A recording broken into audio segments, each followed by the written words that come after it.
Good morning, children. Good morning, teacher. Okay. May I request everyone to please stand for the prayer? Dear Lord God, thank you for today, Lord, the life that you have given to us. Help us to understand our lesson for today. This is all that I pray. In Jesus' name, amen. So, before you sit down, kindly pick up some pieces of paper under your chair. Okay, thank you. Is anyone absent for today? No, teacher. Very good. So, may I ask everyone, what day is today? It's Friday. Very good. That's right. So, today is Friday. Does everyone know what month it is? December. Yes, it is December. And what year it is? 2025. Correct. It's 2025. Before we proceed to our discussion, let me read to you first our learning objectives. So, okay, explain basic facts about addition, such as recognizing addition as putting groups together and understanding symbols like plus and equals. Demonstrate the ability to use manipulatives to solve simple addition problem, including building groups, combining them, and counting the total accurately.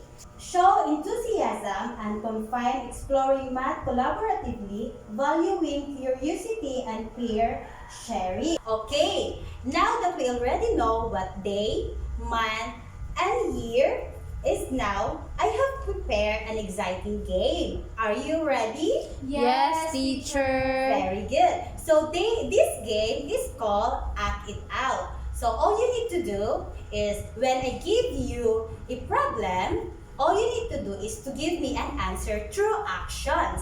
Example, when I say 2 plus 3, the answer is 5. So you will give me 5 claps. Do you understand? Yes, teacher. Very good. So now, the problem is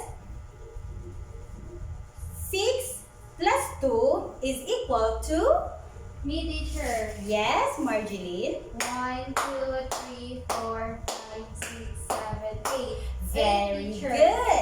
So, can you give yourself a big clap? Very good. Next question is, can you give me 5 plus 4? Me, teacher. Yes, Jemima.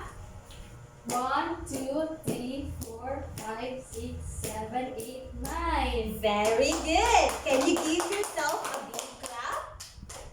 Now, what do you think is our lesson for today? Me, teacher. Yes, Marjorie. It's all about addition. Very good. So our topic for today is all about addition of numbers with sum up to 10. So what is addition? Do you know what is addition? No, teacher. Okay, so addition is simply putting things together to find out how much you have in total. Example, just like I said earlier, the activity we have done, 2 plus 2 is equal to 4. So addition is a combination of 2 or more than numbers with that will give you a total numbers of answer. So the sign for addition is plus. This is the sign for addition. So when you see this sign, unsa ganini pag makita mo kung ani nga sign? Addition. Addition. So unsa gani ang addition? Adding number. Yes, adding numbers. A combination of 2 or more numbers that will give you a total. So what is addition again? Addition is a combination of 1 or 2 or more than a numbers. Okay, so what is an equal? What is an equal? This is an equal sign. It is the result of the answer, teacher. Yes, very good, Jemima. So, equal is a result of your answer. So, what is the sign of addition? Plus. Plus sign. And the sign that will give you a total of your answer is Equal. equals. So I have here examples.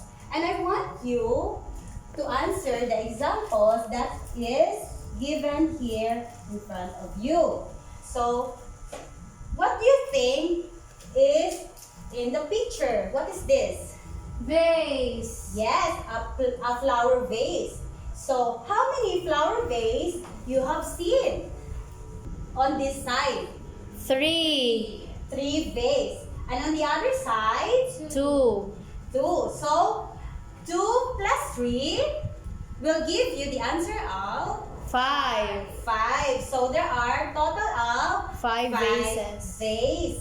So, Marjeline, can you write number 5 or 5 on the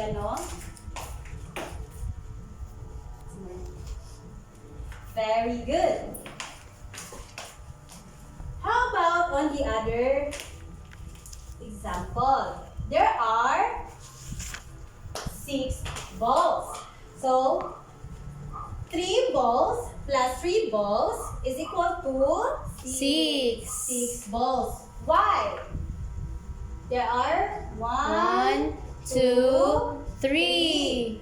plus 3, 4, 5, 6. So, we already have 6. balls. So, nakasabot ra ba? Yes, teacher. Now, I have another example. This is a word math problem. So kabalo ka mo sa ang word problem?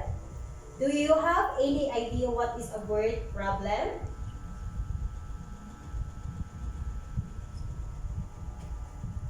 Okay, so a word problem is, so for you to understand what is a word problem, I provided here an example. So the first example is, you have 3 crayons. A friend give you 2 more. So how many crayons do you have? So pila gani ang crayons nga naa sa imuha? 3. 3. So you have 3 crayons. So tapos ang imong friend, pila ang gihatag sa imong friend? 2. 2. Imong friend gihatag og 2. Unsa gani ang sign sa kuan? Plus. Plus. So plus 2. So what do you think is the answer? 5. 5. Very good. How about on the second problem? There are 5 fish in a pond. No, wait. Actually, there are 2 big fish. So, pila gani ang big fish? 2. 2. And a small 3 fish. So, how many fish in all? 5. 5. There are 2 big fish and 3 small fish. So, the total is 5.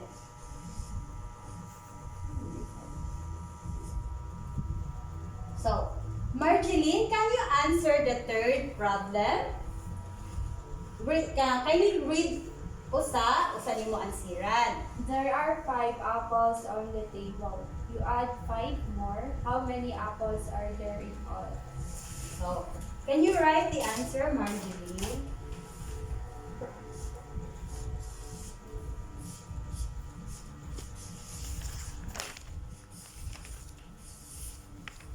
Very good. So the answer is 10.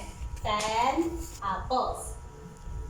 So now that you already understand what is addition, mangutan na sa ko, what is addition gali? What is addition? Adding a numbers. Adding a numbers or combination of two or more numbers. So what is the plus sign? Unsa gani ang sign sa addition? Plus. Plus. How about ang sign sa total na? That it gives you the total. Equal. Very good.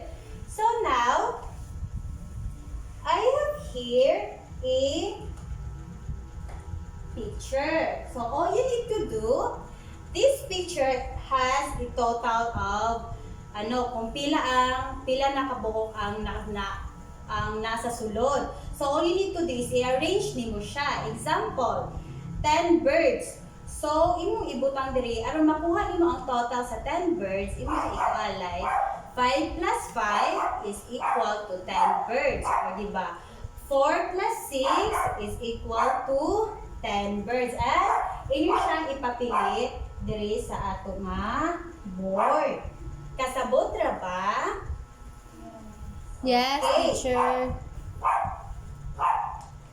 Marjeline, can you do the first activity?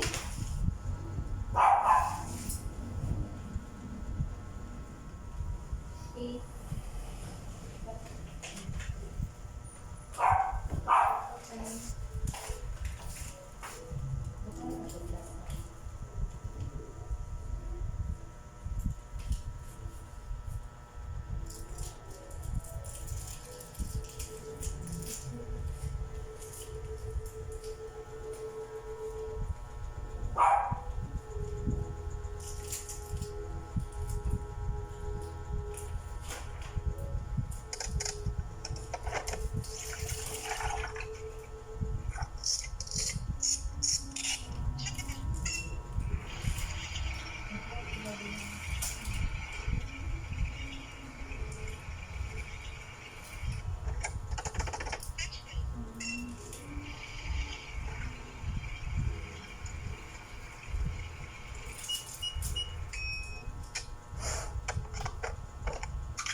So, thank you, Marjeline. Can you explain what you have put on the board? I put apples and it has 8 apples.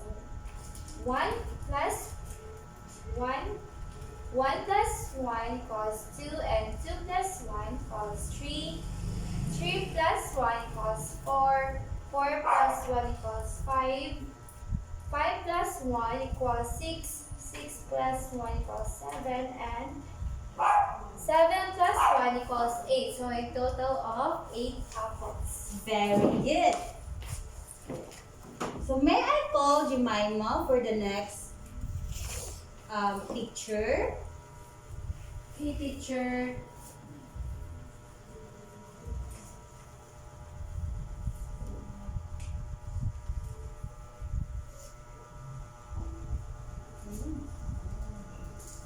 Ikaw na, teacher. Yes.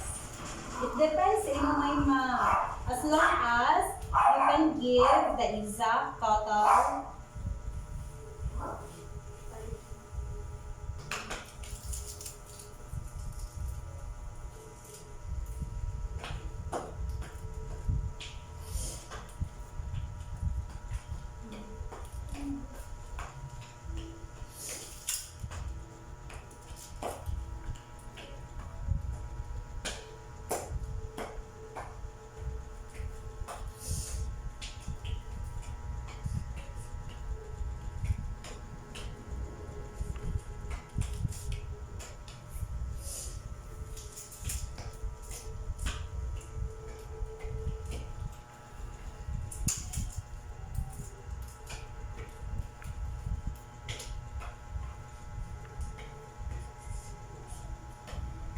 can you explain what you have written on the board, Jemima?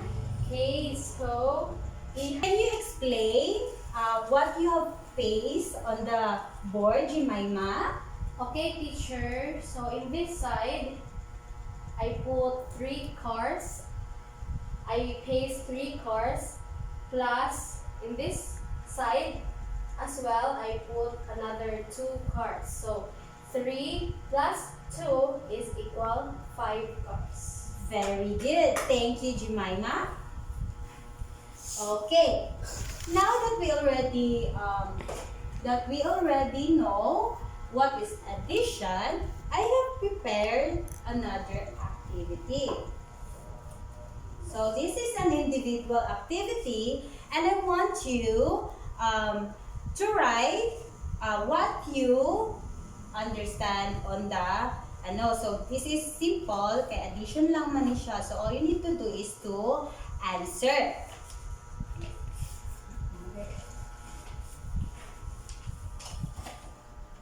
So I will give you 5 minutes to answer the activity.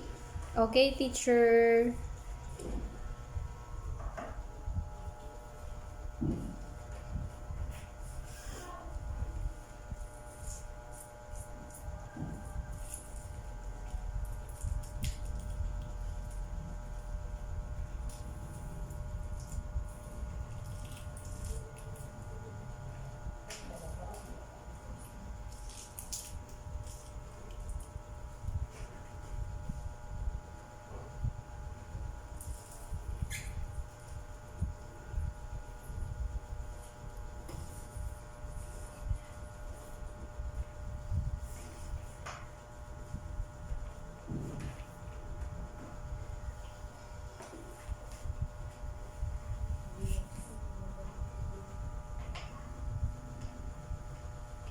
Are you done? Not yet, teacher.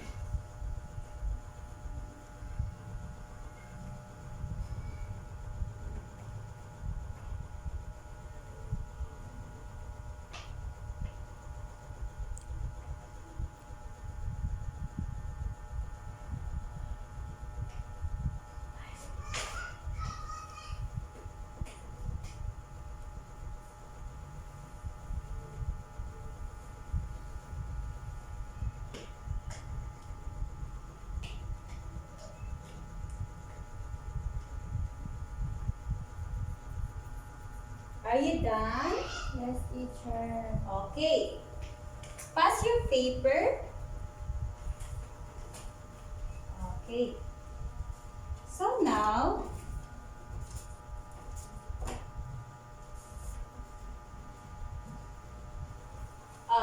before we end our class, what do you think?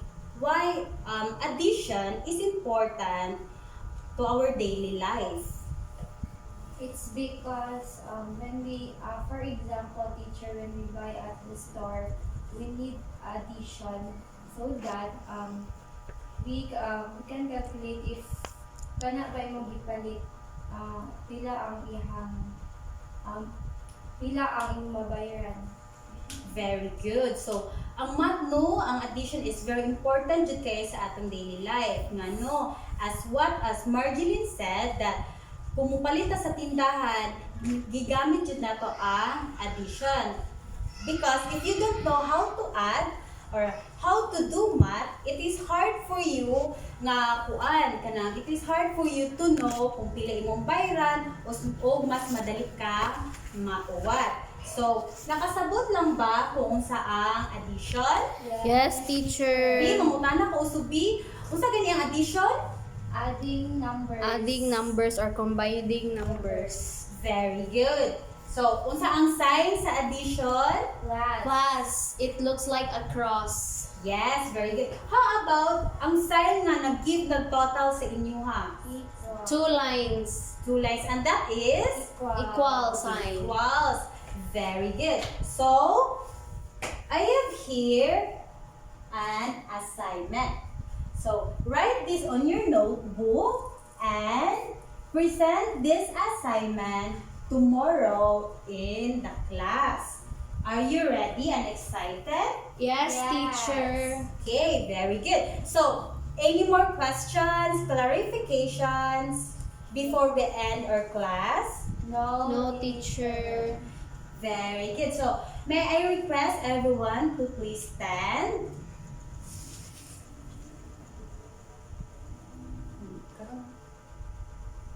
Okay. Goodbye, children. Goodbye and thank you, teacher. Okay, goodbye. So, thank you and God bless.